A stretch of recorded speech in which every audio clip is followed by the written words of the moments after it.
الحمد لله رب العالمين والصلاة والسلام على أشرف الأنبياء والمرسلين نبينا وقدوتنا محمد الأمين عليه الصلاة والتسليم وعلى آله وصحبه البررة أجمعين والحمد لله رب العالمين.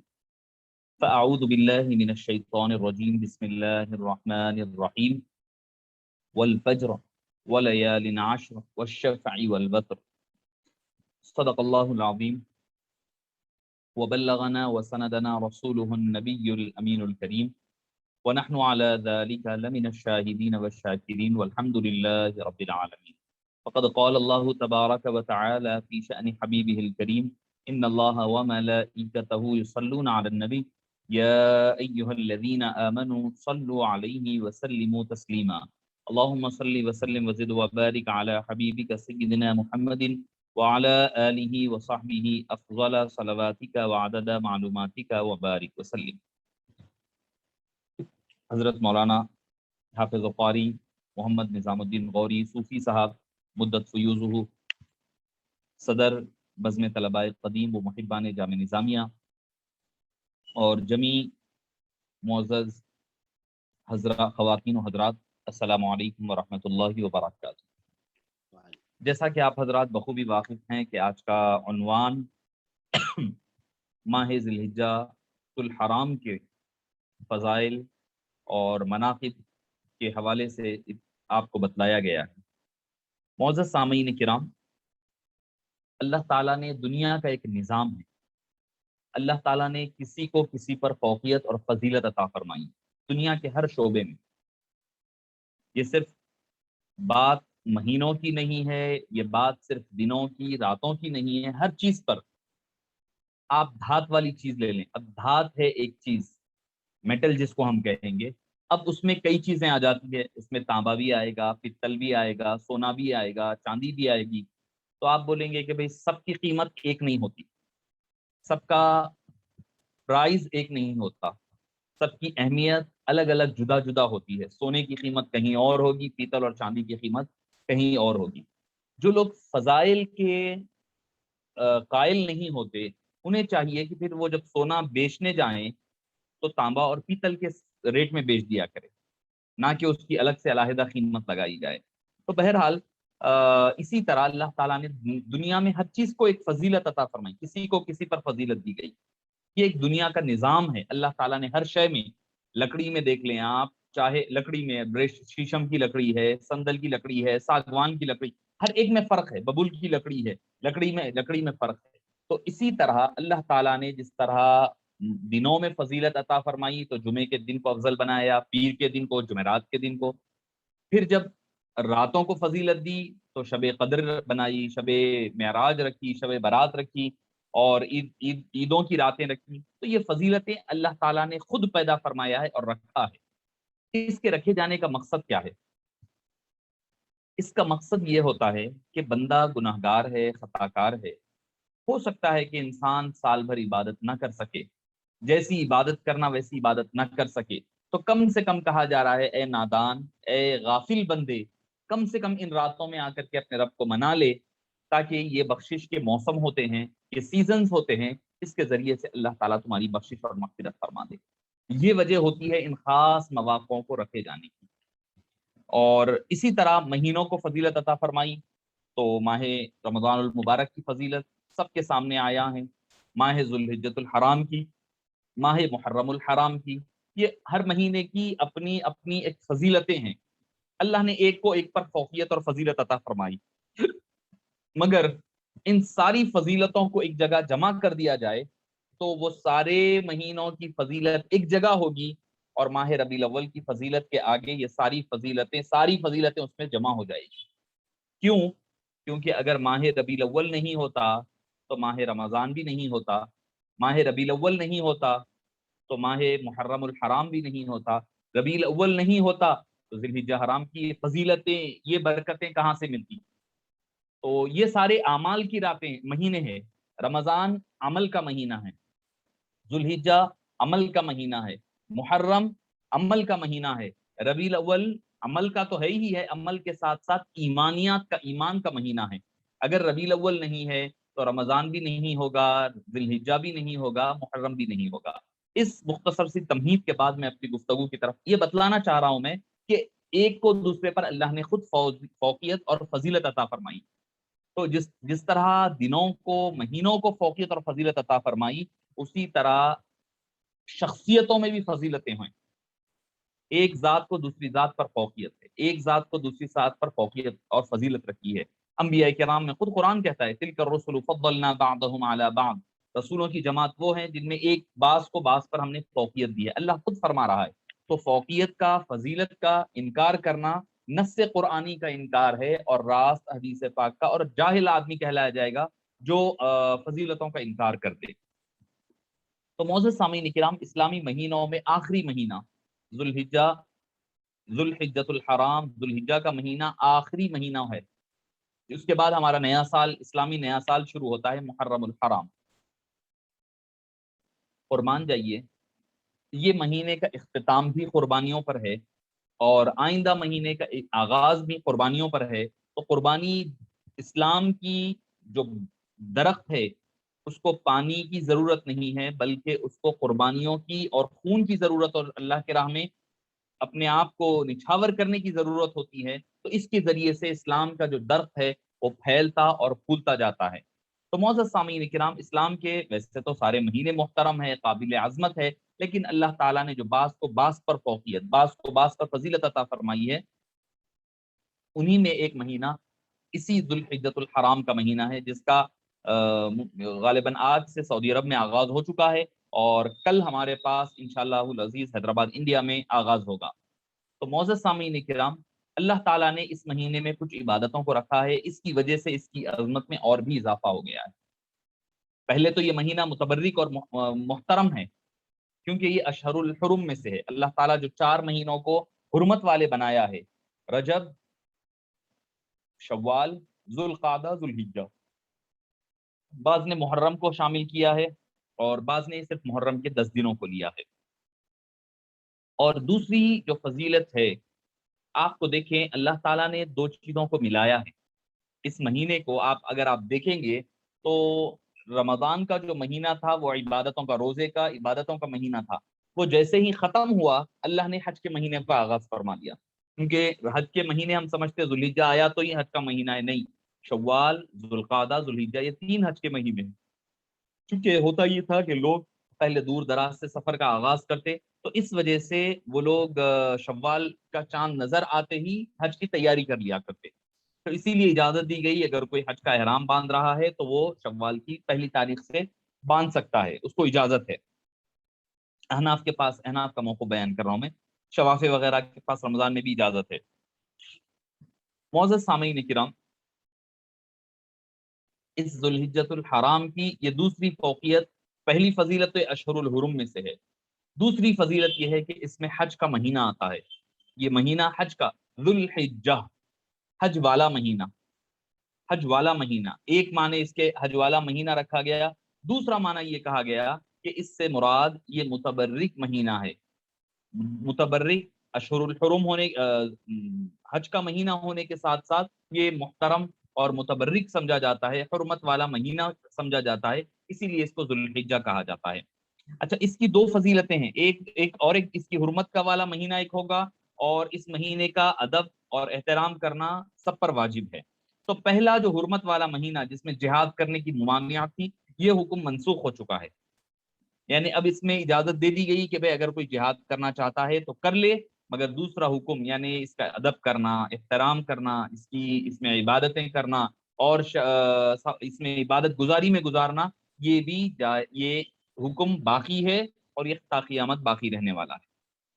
اس مبارک مہینے کا معاملہ یہ ہے، یہاں تک کہ دور جاہلیت میں بھی لوگ اس مہینے کا ادب اور احترام کیا کرتے، اس میں جنگ نہیں کرتے۔ اگر سامنے سے اپنے والد کا دشمن بھی جا رہا ہے، قاتل بھی جا رہا ہے، تو لوگ ہاتھ نہیں لگاتے، اس کو ہاتھ نہیں لگاتے، سامنے سے گزر جانے دیتے۔ اسی لیے آپ صلی اللہ علیہ وسلم نے ارشاد فرمایا سید الشہور شہر رمضان واعظمها حرمتا ذو الحجہ، سارے مہینوں کا سردار رمضان ہے، اور فرمایا کہ اس میں عظیم ترین حرمت والا مہینہ ذوالحجہ کا مہینہ ہے۔ عظیم ترین حرمت والا مہینہ ذوالحجہ کا ہے۔ میں نے جس آیت کریمہ کی تلاوت کا شرف حاصل کیا، اللہ تعالیٰ سورہ والفجر کی پہلی، دوسری اور تیسری تلاوت کا شرف حاصل کیا، اللہ تعالیٰ فرماتا ہے والفجر، فجر کے وقت کی قسم، ولیال عشر، اور 10 راتوں کی قسم، والشفع والوتر، طاق اور جفت کی قسم، طاق یعنی آڈ، جفت یعنی ایون، آڈ اور ایون کی قسم۔ معزز سامعین کرام، کئی مفسرین نے، جیسے امام قرطبی نے، امام طحاوی نے، اور امام جلال الدین سیوطی نے، در منصور نے، اور ابن کثیر وغیرہ نے، اس اجلہ مفسرین نے یہ فرمایا ہے ان 3 آیتوں کا شان نزول اس مہینے سے ہے۔ والفجر فجر کی وقت کی قسم، کون سا وقت ہے وہ؟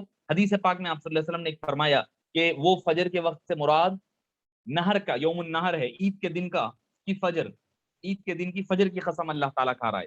ولیال عشر، اور یہ 10 راتوں کی قسم، 10 رات، پہلی سے 10 تک کی قسم۔ اور اس معاملے میں کسی اور مہینے کو یہ شان اور شوکت اللہ نے عطا نہیں فرمائی جو اس مہینے کو عطا فرمائی۔ والشفع والوتر، آڈ اور ایون، طاق اور جفت کی قسم۔ طاق اور جفت اور طاق کی قسم کیوں؟ جفت، اور آپ صلی اللہ علیہ وسلم نے فرمایا طاق سے مراد 9 ذی الحجہ ہے اور جفت سے مراد 10 ذی الحجہ ہے۔ اللہ تعالیٰ نے چونکہ دونوں کی، حالانکہ والفجر جب کہہ دیا گیا، ولیال عشر میں 10 دنوں کی قسم کھا لی گئی، خصوصیت کے ساتھ 9 اور 10 ذی الحجہ پر اہمیت دینے کے لیے اور اس کو اسٹریس کرنے کے لیے اور اس کی اہمیت کو، افادیت کو واضح کرنے کے لیے پھر سے علیحدہ سے بتلایا گیا کہ 9 کی قسم، 10 کی قسم، مطلب یہ کہ ان دونوں دنوں کی اہمیت کو اجاگر کرنا اور اہمیت اور فضیلت کو بیان کرنا مقصود تھا، اسی لیے حبیب پاک صلی اللہ علیہ وسلم نے اس کو دونوں کو علیحدہ ذکر فرمایا۔ تھوڑے فضائل ہم احادیث سے، اچھا ایک اور بات آپ کے لیے شاید نہیں ہو کہ حضرت شیخ عبدالحق محدث دہلوی علیہ الرحمہ، جو محقق علی الاطلاق اور شیخ المحققین کہلائے جاتے ہیں، وہ فرماتے ہیں کہ ذوالحجہ کے دن رمضان المبارک کے دنوں سے افضل ہے۔ آپ بولیں گے یہ کیسی بات ہے؟ تو اس کی انہوں نے دلیل بھی دی ہے۔ ذوالحجۃ الحرام کے 1 سے 10 تک کے جو دن ہیں، ڈے، وہ رمضان کے دنوں سے افضل ہے۔ کیوں؟ کیونکہ ذوالحجہ کے دنوں میں یوم عرفہ آتا ہے، رمضان کے دنوں میں یوم عرفہ نہیں آتا۔ رمضان کے دن عام دنوں کے، یعنی عام رمضان کے مہینے کی فضیلت اپنی جگہ ہے، وہ دن کی فضیلت ہے، مگر وہ دنوں کی فضیلت، یوم العرفہ کی فضیلت اس کے اوپر بھاری ہے۔ اور فرماتے ہیں کہ رمضان کی راتیں ذوالحجہ کی راتوں سے افضل ہے، یعنی دن کے معاملے میں ذوالحجہ کے 10 دن، راتوں کے معاملے میں رمضان کی راتیں، کیونکہ اس میں شب قدر ہے، اس میں رات میں شب قدر ہے، دن میں یہاں پر عرفہ ہے، تو اس وجہ سے فرماتے ہیں 10 دن افضل ترین دن ہے، یہ رمضان سے بھی افضل دن ہے، اور اس کی راتیں رمضان کی راتوں سے کم ہے، یعنی رمضان کی راتیں افضل ہے ان 10 راتوں سے۔ تو یہ حضرت شیخ محدث دہلوی علیہ، عبدالحق محدث دہلوی علیہ الرحمہ کی خصوصیت کے ساتھ آپ نے اس کو وضاحت فرمائی ہے۔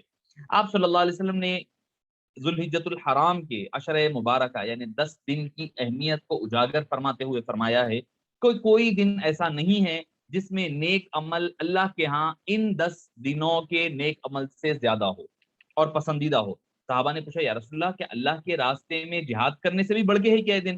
آپ صلی اللہ علیہ وسلم نے فرمایا کہ ہاں اللہ کی راہ میں جہاد کرنے سے بھی افضل ان دنوں میں عبادت کرنا ہے۔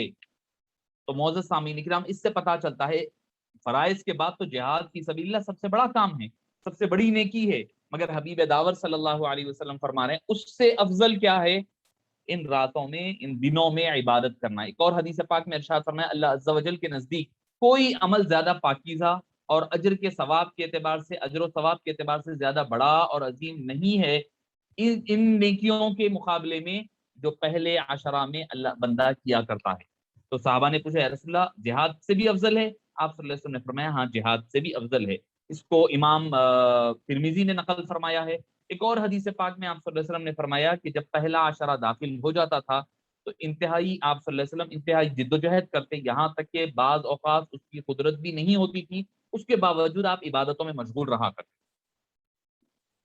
سنن دارمی میں۔ اس کے علاوہ کشف الاسرار کی حدیث پاک ہے، دنیا کے دنوں میں سب سے افضل ترین دن حبیب پاک نے خود فرمایا ذوالحجہ کے پہلے عشرے کے دن۔ اسی لیے حضرت شیخ محمد دہلوی علیہ الرحمہ نے فرمایا، عبداللہ دہلوی علیہ الرحمہ نے، کہ یہ افضل ترین دن ہے، دن کے اعتبار سے یہ افضل ترین دن ہے، راتوں کے اعتبار سے رمضان المبارک کی راتیں افضل ترین راتیں ہیں۔ تو معزز سامعین کرام، حبیب پاک صلی اللہ علیہ وآلہ وسلم نے اس مہینے کی افادیت اور اہمیت کو کئی اعتبارات سے، کئی احادیث میں اس کی افضلیت کو ذکر فرمایا ہے۔ آپ صلی اللہ علیہ وسلم نے یہ فرمایا کہ ذوالحجہ کی 10 راتوں سے افضل کوئی اور رات نہیں ہے۔ ایک اور حدیث پاک میں بھی، یعنی اس راتوں کی اللہ نے قسم کھائی ہے، مگر چونکہ لیلۃ القدر کی شان اور اس کی عظمت اور اس کی فضیلت اپنی جگہ مسلم ہے۔ آئیے مسلم شریف کی حدیث پاک ہے، آپ صلی اللہ علیہ وسلم ارشاد فرماتے ہیں کہ کوئی دن جس میں اللہ تعالیٰ عرفہ کے دن سے بڑھ کر بندوں کو آگ سے، دوزخ سے، جہنم سے آزاد نہیں فرماتا، وہ دن یوم العرفہ کا دن ہے۔ اور ان لوگوں کو فرشتوں کے سامنے ان لوگوں کی پوچھتا ہے کہ یہ لوگ کیا چاہتے ہیں، تو فرشتے کہتے ہیں یا رسول اللہ، یا اے اللہ تعالیٰ، اے باری تعالیٰ، یہ تیری بخشش اور مغفرت چاہتے ہیں۔ تو اللہ تعالیٰ فرماتا ہے تم گواہ رہنا۔ ایک تو یہ حدیث رمضان المبارک کے بارے میں بھی آئی ہے، مسلم شریف میں یہ حدیث پاک ان دنوں کے بارے میں آئی ہے، ان دنوں کے بارے میں آئی ہے اور اس کی اہمیت۔ اچھا، ایک اور اس کی مہینے کی جو فضیلت ہے میں بھول نہ جاؤں، اس کی شان اور عظمت کیا ہے؟ ان دنوں کو اللہ نے منتخب فرمایا ہے ایمان کو اور اسلام کو مکمل کرنے کے لیے۔ انہی دنوں میں اللہ نے اسلام کو مکمل فرمایا۔ قرآن کریم کی آیت کریمہ ہے الیوم اکملت لکم دینکم واتممت علیکم نعمتی ورضیت لکم الاسلام دینا، سورہ مائدہ اور آیت نمبر 3 ہے غالباً، تیسری آیت کریمہ ہے۔ اللہ تعالیٰ فرماتا ہے آج کے دن ہم نے اے حبیب پاک آپ کے دین کو مکمل فرما دیا ہے، واتممت علیکم نعمتی، اپنی نعمتوں کو آپ پر مکمل فرما دیا ہے، ورضیت لکم الاسلام دینا، اور آپ کے دین اسلام سے راضی بھی ہو گیا ہے۔ تو ایک یہودی آپ حضرت امیر المومنین حضرت عمر فاروق رضی اللہ عنہ کے پاس آیا اور پوچھنے لگا، اے عمر رضی اللہ عنہ وارضاہ، اگر یہ آیت الیوم اکملت لکم اگر ہمارے پاس نازل ہوتی تو ہم اس کو عید کا دن مناتے، اس کو ہم عید کا دن مناتے۔ تو آپ نے پوچھا کون سی آیت؟ اس نے کہا یہ آیت۔ تو آپ نے فرمایا کہ تو ایک عید کا دن مناتا، ہم اس دن 2 عیدیں مناتے۔ اب وہ لوگ جو کہتے ہیں اسلام میں صرف 2 ہی عیدیں ہیں، حالانکہ یہ حدیث پاک بخاری شریف کی حدیث پاک ہے، ابتدائی جلد اول میں ہی آپ کو 40-45 حدیث نمبر ہے غالباً، تو اسی میں مل جائے گی آپ کو یہ حدیث پاک۔ بخاری کا جس کو بخار چڑھا ہوتا ہے نا، ان کو یہ بخاری شریف کی حدیث پاک سنا دیں۔ جو لوگ کہتے ہیں کہ بھئی 2 عیدیں ہیں، عید الفطر اور عید الاضحیٰ، تیسری عید جائز ہی نہیں ہے، حرام ہے، فلاں ہیں، حضرت عمر فاروق رضی اللہ عنہ فرما رہے ہیں اے نادان، تو یہ سمجھتا ہے کہ تو ایک عید مناتا ہے، ہم اس دن 2 عیدیں مناتے ہیں، 2 عیدیں مناتے ہیں۔ تو اب یہ 2 عیدیں پہلے سے ہی 2 عیدیں تھیں، اب یہ 2 عیدیں حضرت عمر نہیں لا رہے ہیں کیا؟ نعوذ باللہ، حضرت عمر رضی اللہ عنہ پر بدعتی کا نعوذ باللہ کیا کیا فتوے تم لگاؤ گے، لگاتے بیٹھو۔ تو پوچھا کہ وہ کیا ہے؟ آپ نے فرمایا کہ جس دن یہ آیت کریمہ نازل ہوئی، نزلت فیہ علی النبی صلی اللہ علیہ وسلم یوم الجمعہ، پہلے تو وہ جمعے کا دن تھا۔ دوسری چیز فرمایا وَهُوَ قَائِمٌ بِعَرْفَةٍ، اور عرفے کے دن آپ صلی اللہ علیہ وسلم عرفے کے میدان میں ٹھہرے ہوئے تھے، یعنی عرفے کے دن کو عید کہہ رہے ہیں حضرت عمر فاروق، اینیول ایئرلی عید۔ جو لوگ کہتے ہیں جشن میلاد النبی، عید میلاد النبی کہے تو پیٹ میں درد شروع ہو جاتا ہے لوگوں کے، ان کو لے جا کر کے بتائیں آپ۔ ہمارا مسئلہ یہ ہے ہم لوگ سنی مطلب ہم یہ ہو گیا ہے سن کے سنی بن گئے، بس خالی سن ہو گئے ہیں۔ ہمیں یاد رکھنا، لکھنا، پھر وہ دوسرے جب آپ سے سوال کرے تو جواب دینا، ہمارے پاس یہ چیز نہیں ہے۔ ہم اس میدان میں بالکل خالی ہے۔ دوسرے لوگوں کو دیکھیں کہ وہ لوگوں کے پاس کچھ نہیں ہوتا، 4 حدیثیں بس یاد کر لیتے ہیں، 4 قرآن کی آیتیں رٹ لیتے ہیں، آپ کے سامنے آ کر سنا دیتے ہیں، ہم بڑے مروب ہو جاتے ہیں، بھئی یہ اتنا بڑا کہہ رہا ہے تو اب یہ صحیح بات ہوگی۔ معزز سامعین کرام، سوچنے والی بات ہے، جب صرف اسلام میں 2 عیدیں ہیں تو حضرت عمر فرما رہے ہیں جمعے کا دن بھی عید کا دن ہے، عرفے کا دن بھی عید کا دن ہے، اور 2 عیدیں جمع ہو گئی یا نہیں ہو گئی؟ تو حضرت عمر نے فرمایا وہ جس دن نازل ہوئی آیت عرفے کا دن تھا اور اتفاقاً وہ جمعے کا دن بھی تھا۔ بخاری شریف کی حدیث پاک ہے۔ تو پتہ کیا چلا کہ یہ مہینے کو اللہ تعالیٰ نے ایمان کے اور اسلام کی تکمیل کے لیے انتخاب فرمایا۔ ایک اور فضیلت مفسرین کرام فرماتے ہیں کہ حضرت موسیٰ علیہ السلام نے 40 ایام گزار لی، 30 دن کے لیے اللہ نے بلایا تھا، ایک مہینے کے لیے طور پر. وَوَعَدْنَا مُوسَىٰ 30 لَيْلَةً وَأَتْمَمْنَاهَا بِعَشْرٍ. فرماتے ہیں کہ وہ 30 دن پہلے کے تھے ذوالقعدہ کے، اور 10 دن یہ ماہ ذی الحجہ کے تھے. فَأَتْمَمْنَاهَا بِعَشْرٍ فَتَمَّ مِيقَاتُ رَبِّهِ 40 لَيْلَةً. جو 40 دن کا کوٹا پورا ہوا وہ یہ 10 دن تھے، جس کے ذریعے سے اللہ تعالیٰ نے اس کو مکمل فرما دیا. تو معزز سامعین کرام، ایک اور حدیث پاک میں اس مہینے کے بارے میں آپ صلی اللہ علیہ وسلم نے ارشاد فرمایا، ابو داؤد شریف کی حدیث پاک ہے کہ آپ صلی اللہ علیہ وسلم سے پوچھا گیا تو آپ نے فرمایا یوم عرفہ قربانی کا دن ہے، اور ایام تشریق ہم اہل اسلام کے لیے عید کے دن ہیں. یہ لیے اور ایک اور بڑھ رہے ہیں عید کے دن. لوگ پریشان ہو جائیں گے کہ بھئی عید کے دن اتنے کہاں سے نکل آئے ہیں، ہم تو بس دو ہی عید، عید الفطر عید الاضحیٰ کی رٹ لگاتے تھے. آج جو ہے اور عید کے کئی دن پہلے 2 دن چکا تھا میں ایام تشریق. ایام تشریق کون سے ہوتے ہیں؟ 9 10 11 12 13، 5 دن ہو گئے. اب تک تو لوگ 2 ہی عید کے دن بولتے تھے، اب یہ تو 5 ہو گئے ہیں. سنن نبی داؤد نے، ترمذی نے، نسائی نے، اور خود البانی صاحب کہہ رہے ہیں یہ حدیث کے بارے میں کیا، وَسَنَدُهُ حَسَنٌ، اس کی سند حسن ہے. حدیث پاک کیا ہے؟ یوم عرفۃ ویوم النحر وایام التشریق عیدنا اہل الاسلام وہی ایام اکل و شرب. فرمایا کہ یوم عرفہ، یوم النحر یعنی قربانی کا دن، ایام تشریق، اور پھر فرمایا عیدنا اہل الاسلام، اہل اسلام کے لیے عید کے دن ہیں یہ سارے کے سارے. وہی ایام اکل و شرب، فرمایا وہ کھانے اور پینے کے دن ہے. اسی لیے اس میں روزہ رکھنا منع کیا گیا، تاکہ آدمی کھائے پیے، کھا پی کر کے آدمی اللہ نے جو کھلایا ہے اس کا صحیح مصرف استعمال کرے. اسی لیے فرمایا گیا ان ایام تشریق میں. یوم النحر کا تو روزہ ہے، میں آخر میں ذکر کروں گا، میں آگے جا کر کے ذکر کروں گا. یوم عرفہ، یوم النحر نہیں، یوم عرفہ کا روزہ میں آگے اس کا ذکر کروں گا. مگر 10 11 12 13 یہ 4 روزے رکھنا منع ہے، مکروہ تحریمی یعنی حرام کے قریب ہے. بعض نے اس کو حرام بھی قرار دیا، یعنی 5 دن روزہ رکھنا. عید الفطر یعنی 1 ذی الحجہ، 10 ذی الحجہ، 1 یکم شوال، 10 ذی الحجہ، 11 ذی الحجہ، 12 ذی الحجہ، 13 ذی الحجہ، یہ 5 دن روزہ رکھنا مکروہ تحریمی، یا بعض کے نزدیک تو یہ حرام ہے، بعض کے نزدیک یہ حرام ہے. تو معزز سامعین کرام، کیوں حرام کیے گئے روزے رکھنا؟ تاکہ آدمی کھانا گوشت وغیرہ اچھے سے کھائے. اب ہمارے پاس بعض حضرات ایسے ہو گئے ہیں، نہیں بھائی ہمارے گھر میں ہم سال بھر کھاتے رہتے ہیں، ہمیں کیا ضرورت ہے، ہم بکرے کا ہی گوشت کھاتے، سال بھر یہ ادھر کھائے، ادھر دعوت، یہ بریانی، وہ مندی، ادھر وہ یہ بھنا ہوا تلا ہوا سب کھاتے. نہیں ٹھیک ہے قربانی دے دو، مدرسے میں تقسیم کر دو، ٹھیک ہے، یہ ٹھیک ہے، آپ کے ایک فکر صحیح ہے، مگر اللہ تعالیٰ جو آپ کو کھلا رہا ہے اس میں سے تھوڑا تو قربانی کا کھایا کریں. آپ دے رہے ہیں غربا میں تقسیم کر رہے ہیں، کر دیں، کوئی مسئلہ نہیں ہے، مگر اس میں سے کچھ گوشت خود بھی نوش کیے، تناول کیا کریں. کیونکہ حبیب پاک صلی اللہ علیہ وسلم نے جب اپنے 62 اونٹ کو ذبح فرمایا تو ہر ایک میں سے تھوڑا تھوڑا آپ نے تناول فرمایا. تو یہ سنت ہے، یہ اللہ کھلا رہا ہے آپ کو. آپ بولیں گے ہر دن اللہ ہی کھلا رہا، ہر دن اللہ کھلا رہا، یہ خاص اسپیشل کھلا رہا ہے، آپ کو اسپیشلی کھلایا جا رہا ہے، اسی لیے روزے رکھنے سے منع کیا گیا. ایک اور قرآن کریم کی آیت کریمہ کے بارے میں صحابہ کرام فرماتے ہیں کہ وشاہد و مشہود، حاضر ہونے والے اور حاضر کیے گئے لوگوں کی قسم.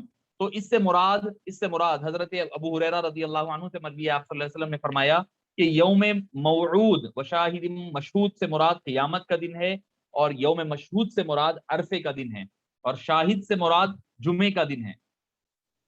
معزز سامعین کرام، اس کے بارے میں ایک اور حدیث پاک ہمیں ملتی ہے کہ اس عشر مبارکہ کا خاص امتیاز ہے جو کسی اور عشرے کو، مہینے کو آپ کو نہیں ملے گا. جیسے روزہ رہنا، نماز پڑھنا، زکوٰۃ، حج، جہاد، ہجرت، یہ ساری چیزیں ایک جگہ جمع ہوتی ہیں. اچھا، ساری عبادتوں کی آپ کے پاس سبسٹیٹیوٹ ملے گا. نماز آپ پڑھ رہے ہیں، چھوٹ گئی تو قضا کر سکتے ہیں، نہیں تو نفل پڑھ سکتے، واجب پڑھ سکتے، سنت پڑھ سکتے، سال بھر پڑھ سکتے. زکوٰۃ ہے، زکوٰۃ واجبہ بھی دے سکتے، نافلہ بھی دے سکتے، ٹھیک ہے، دیر ہوئی تو گناہ ہے مگر قضا کر سکتے. روزہ ہے، روزہ چھوٹ گیا تھا، خواتین ایام میں چھوٹ گیا، یا پھر مرد حضرات سفر میں، بیماری میں چھوٹ گیا، بعد میں رہ سکتے، یا نہیں تو نفل روزے رہ سکتے.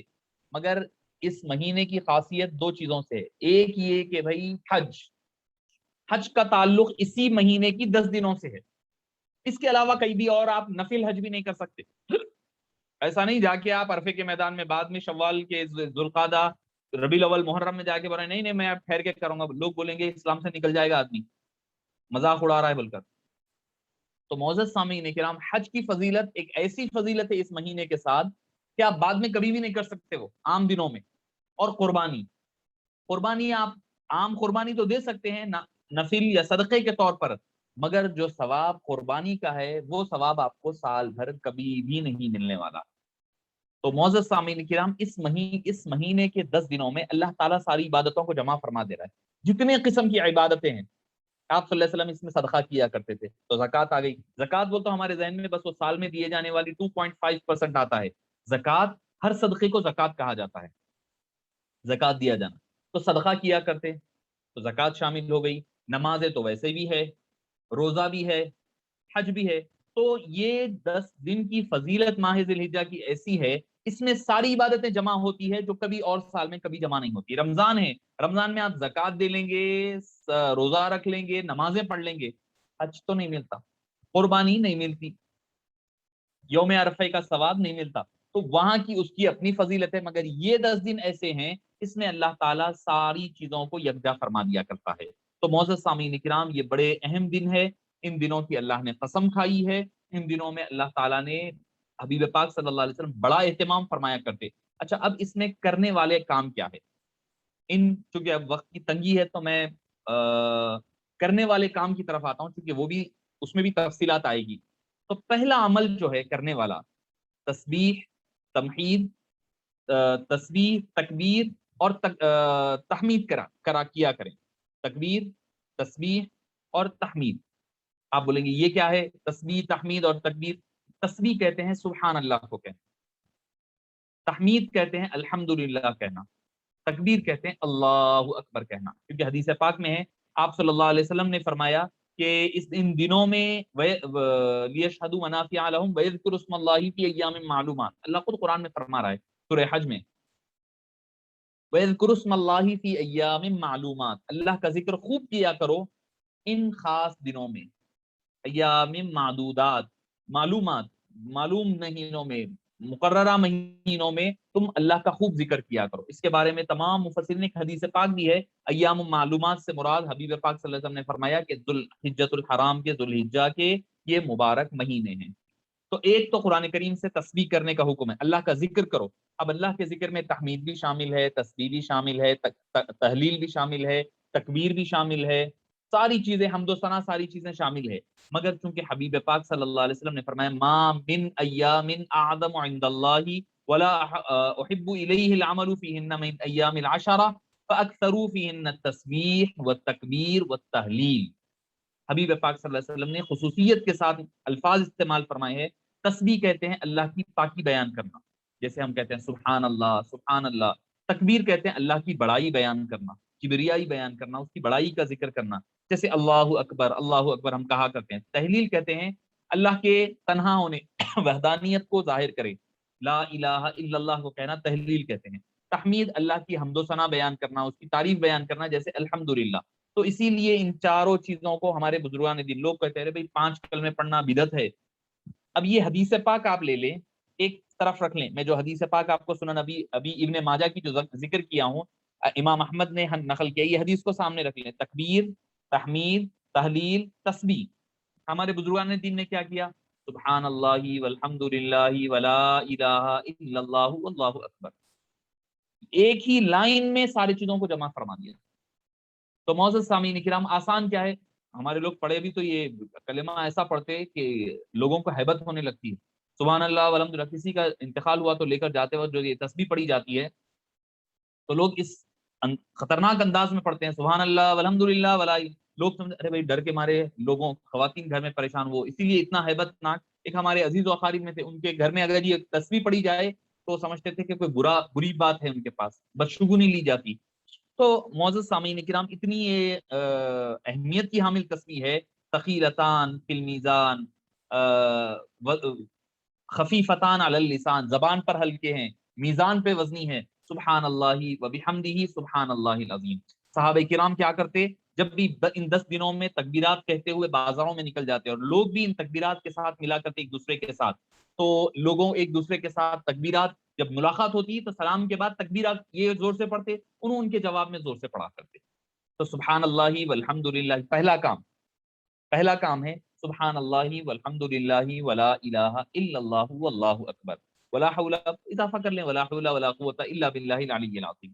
اچھا یہ تو ہو گیا آپ کا پہلی سے لے کر 10 دن پورے پڑھنا ہے، مگر 9 ذی الحجہ سے لے کر 9 ذی الحجہ کی فجر سے 13 ذی الحجہ کی عصر تک، عصر میں بھی پڑھنا انکلوڈنگ، اور عید الاضحیٰ بھی پڑھ لینی چاہیے۔ حالانکہ اختلاف اس معاملے میں ہے علماء کا، کہ بعض کہتے ہیں کہ چونکہ فرض نماز کے بعد پڑھنا ہے، چونکہ واجب ہے یہ نماز، فرض نہیں ہے، مگر احتیاطی طور پر عید الاضحیٰ کی نماز کے بعد بھی تکبیر کہہ دی جائے، اللہ اکبر لا الہ الا اللہ واللہ اکبر وللہ الحمد۔ ایک اور حدیث میں 3 مرتبہ بھی آیا ہے، پریشان نہ ہو کوئی، اگر کہیں دوسرے ممالک میں 3 مرتبہ پڑھا جا رہا ہے، یعنی اللہ اکبر اللہ اکبر اللہ اکبر کہا جا رہا ہے، تو لوگ ہمارے پریشان ہو جاتے ہیں، ارے بھائی یہ ہم غلط تھے شاید۔ ہمارے اہل سنت والجماعت میں سنیوں کا مسئلہ یہ ہے، بڑا جلدی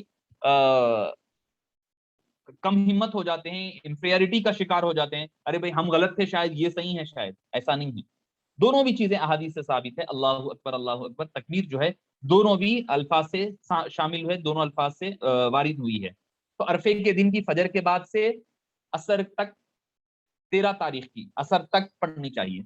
1 مرتبہ پڑھنا واجب ہے، ہمارے پاس واجب ہے، اور 3 مرتبہ کہنا مستحب۔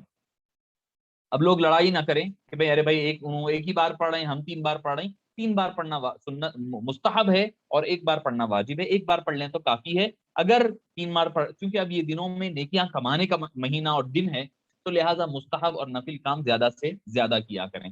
اب کیسا پڑھیں؟ جب بھی کوئی آدمی نماز ختم کرے، نماز کے فوری بعد یہ تکبیرات کہا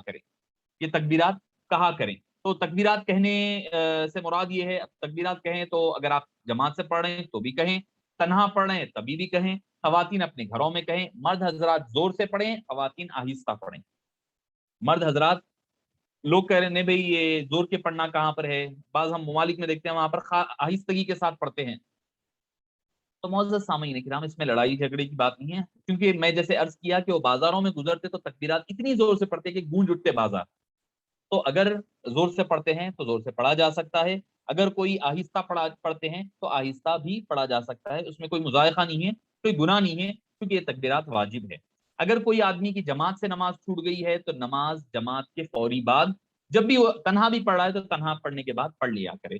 اگر کسی کی نماز قضا ہو گئی ہے، قضا نماز پڑھا ہے، تو قضا کے بعد بھی احتیاطی طور پر پڑھ لیا جائے، فرض کے بعد صرف، واجب یا سنت کے بعد نہیں پڑھی جائے گی۔ تو 13 کے 5 دن 9 کے 5 دن، 10 کے 5 دن، 10 13 اور 11 12، 4 دنوں کے 20 رکعتیں، 20 نمازیں ہو گئی، اور 13 کی 3 نمازیں ہو گئی، تو 20 جمع 3 23 نمازوں میں تکبیر یہ پڑھی جائے گی۔ اچھا دوسرا کام کیا ہے ان دنوں میں کرنے والا؟ روزہ رکھیں۔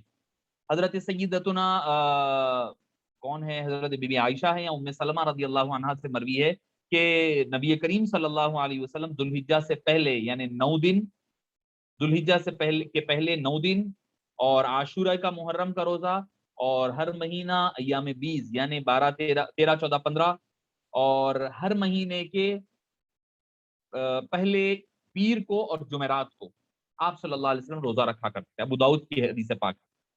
یہ ایام آپ صلی اللہ علیہ وسلم روزہ، لوگ سمجھتے کہ بھائی صرف یوم عرفہ کا روزہ ہے، نہیں، 10 دن روزہ رہ سکتے۔ اس کے ضمن میں ایک حدیث پاک ہمیں ملتی ہے، آپ صلی اللہ علیہ وسلم سے مروی ہے کہ 10 دنوں کا روزہ، یعنی 9 دن، 10ویں دن تو روزہ نہیں رہیں گے، 1 سے 9 تک، ہر دن کے روزے کا ثواب کیا ہے؟ سال بھر کے گناہوں کا کفارہ ہے، سال بھر کے گناہوں کا کفارہ ہے۔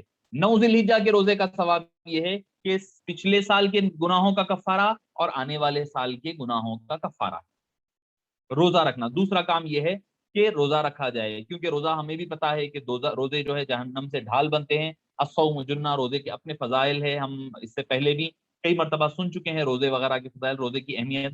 اب یہ اچھا موقع ہے خواتین وغیرہ کے لیے، اگر جن کے روزے ایام وغیرہ کی وجہ سے چھوٹ جاتے ہیں، تو 9 دن مل رہے ہیں آپ کو، 9 دن مل رہے ہیں، تو 8 دن کیا کریں، ایام کے روزے رہ جائیں آپ،